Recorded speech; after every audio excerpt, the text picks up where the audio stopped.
You need to try and pick off the units as... Look at the shields on the mark. That's awesome. Oh my god, the ball's gonna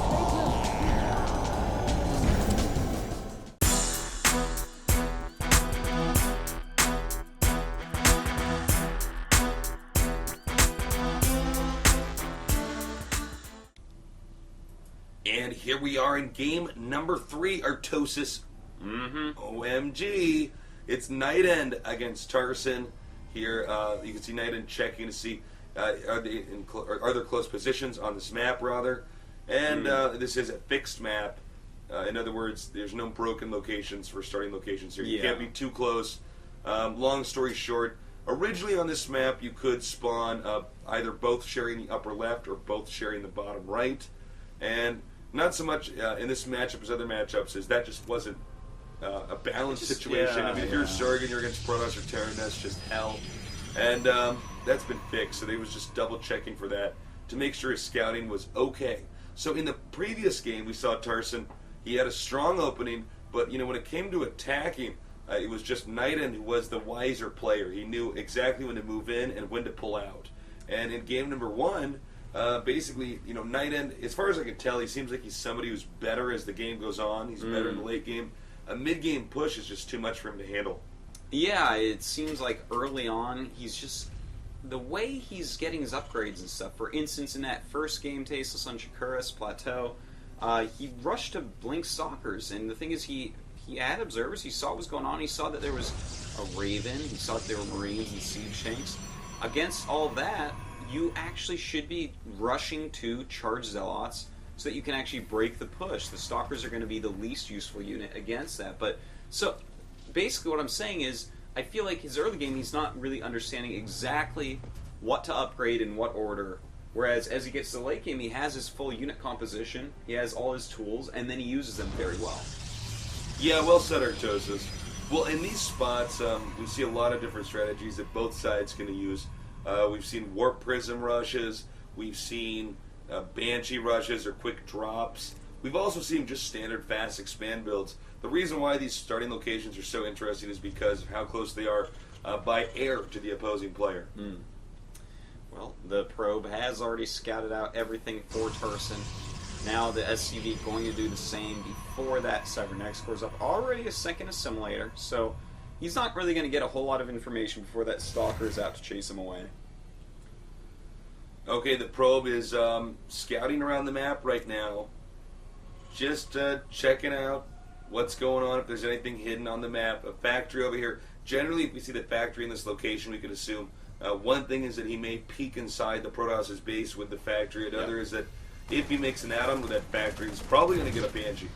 Yeah, especially with a double gas going up. This definitely looks to me, tastes like Banshee. Tarson has shown in the past many times he is a fan of the Banshees, so definitely expect to see that in the near future. How will NightEnD counter this, though? He has been getting a pretty quick robo every game, even if he's not going for Colossus. So I suspect he's going to be able to get observers out, just in case it is Cloaked Banshee. One thing about NightEnD is that he clearly has a style, at least that we've seen from the first 2 games, where he likes to stay with Tier 1 and use these Citadel upgrades. And that's actually fine. 3-gate pretty common. As you can see here, the SCD is going to get in. And I think at this point in time, Tarson is probably expecting pretty much the same game he's seen in the last 2 games. The same style of Protoss play. Protoss neglecting Colossus, which again is fine. We tend to see Colossus, generally speaking, but it's fine to play without it. Good way to open up. And I think both players are probably expecting to see a pretty similar game here. Yeah, definitely. And that's good, man. That's going to make for a very interesting game. Who is going to kind of figure out his opponent? Whoa! Never mind. Let's just talk about this. NightEnD has just rushed to the gold base.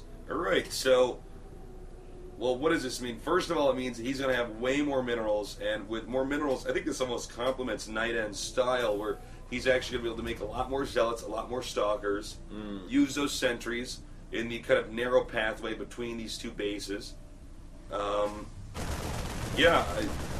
Nice! Good. Easy there, Tarson. You need to chill out, Tarson. You're a little crazy, man. I wonder if NightEnd's going to use this to hit a timing.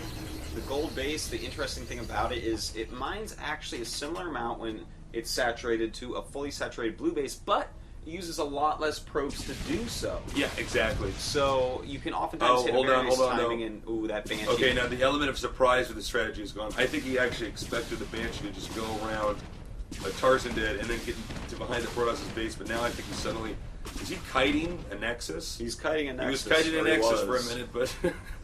no, but I think right now Tarson... In his mind, he's immediately trying to assemble a counter strategy to this. This is not common at all. No, not common at all. 3 Stalkers coming out here, going to force that Banshee away, but Cloak is just about to finish, so the Banshee will probably be back. The Stalkers won't know about it except for their friendly probes dying. Yeah, you're absolutely right. Well, this Banshee is getting in there. We don't have anything to detect yet. An Observer just now out. And he's going to want to get out of there. Do not want to lose a Cloaked Banshee this quickly. Ooh. Banshee makes it out of pieces.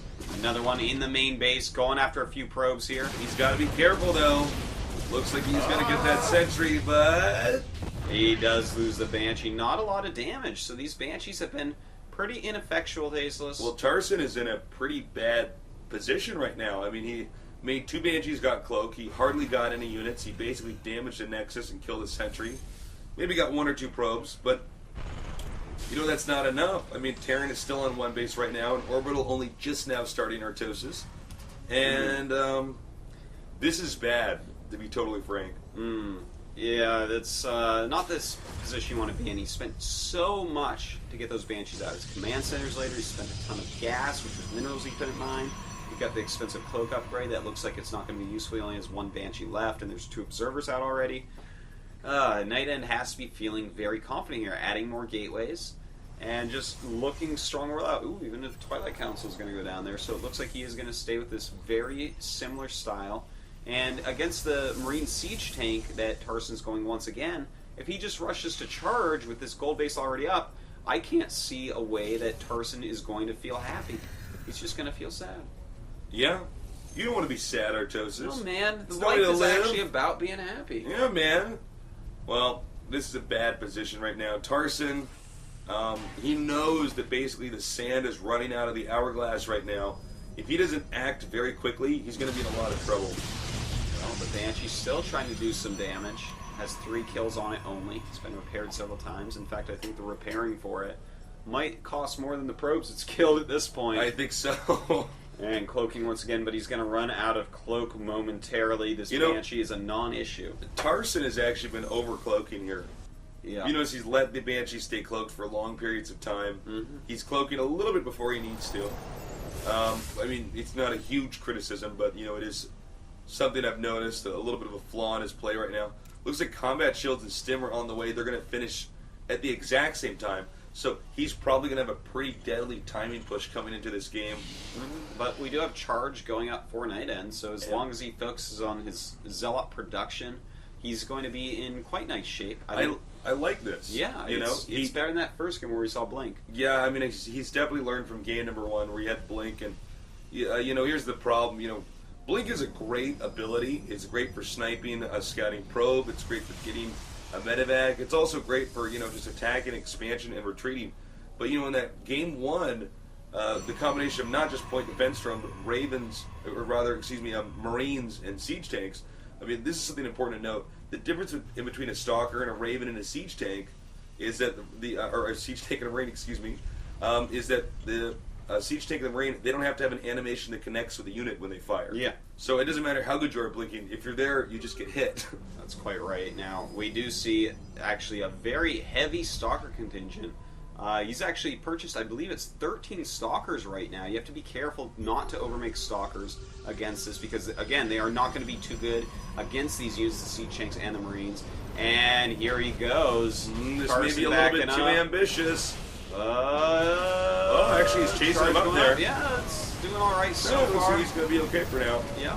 Has to back up though. Might want to use Oh some man, look force at this. fields. He didn't get that siege tank over there in the bottom left. And look at that, a lot of zealots in the back. Again, you have to be quite careful with that. You want to just hit with a huge amount of zealots against this, an overwhelming amount of zealots. Not doing that quite yet, but he does have some immortals in here to take a lot of the damage. But the Marines up front going to target those down ever so Zealots are easily. getting stuck behind the stalkers. Yeah. All these units on one control group. This is a little God. bit unforgivable here, Artosis. Yeah, and he's not going to be forgiven from Tarson. In fact, Tarson going to clean up the entire army of NightEnD. Huge blunder there by NightEnD. And look at that one siege tank up here. He's now hitting those probes. I bet NightEnD really wishes he had at least gotten rid of that siege tank now. And he works in a ton of stalkers. I have to be critical of this. Against a Marine siege tank, you want charge zealots. If you don't have Psy Storms, if you don't have Colossus, you need to rely upon charge zealots. But he's warping in so many stalkers, they just don't do the damage you need. They just don't close fast enough. They don't do anything well against this unit composition. You really have to be zealot heavy. All right, here comes some zealots with the stalkers now. Charging on the SCVs, so they aren't going to be able to close with the siege tank Marine and have to run away, taking a lot of splash damage there. Just a little bit sloppy on the execution of holding this rush. You know, NightEnd's going to have to be very careful, Artosis, because these siege tanks are basically almost in range of the gold minerals. And if he starts to hit the gold minerals, then not only is Terran already sort of ahead, but then he's going to stay ahead because he can simply make more stuff. He has more money coming in. You know what? Tarson is just kind of sitting his ground very smartly, but NightEnD keeps poking. And you should not poke against siege tanks. What you want to do is get the overwhelming force and then go. You can't let your units be weakened. You can't let them get softened up. But he's done that several times, so I don't know, man. Can he actually break this at this point? Scanning and killing that observer. I don't know if he can actually come back from this Artosis. This is pretty bad. Yeah, his probe count has plummeted. Every time you poke against this many siege tanks, you're going to lose, 3 or 4 units. And, yeah, I mean, even with Immortals here, this angle just doesn't seem to be that good. This is going to be the attack that's going to have to work. Can he do it? The Banshee's taking some damage. The Zealots moving in here now. The Marines being kiting pretty well. The Immortals moving up to where the siege tanks are. We see some more reinforcements coming here.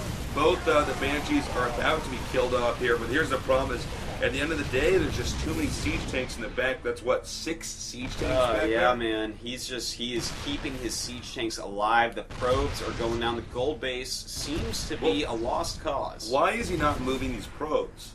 He's actually gold minerals tasteless. I know, he wants them pretty badly. Those probes see gold and they just can't think normally anymore. Gold, I tell ya. Struck gold. No, seriously though, I mean, he's just... You need to make sure you're not losing your probes, because even if you win that battle, you're basically dead. And just nothing left, man. He just has no units here. Just lost too many times, and I think this is going to have to be GG. I mean, there's nothing left. The 39 supply to 148. wow, okay, that does it. That is it. Tarson ends up winning the series 2-1. Thank you for watching. We've been Tasteless and Artosis Tastosis. Check out our shirts at thehandsomnerd.com and keep on watching the IGN Pro League.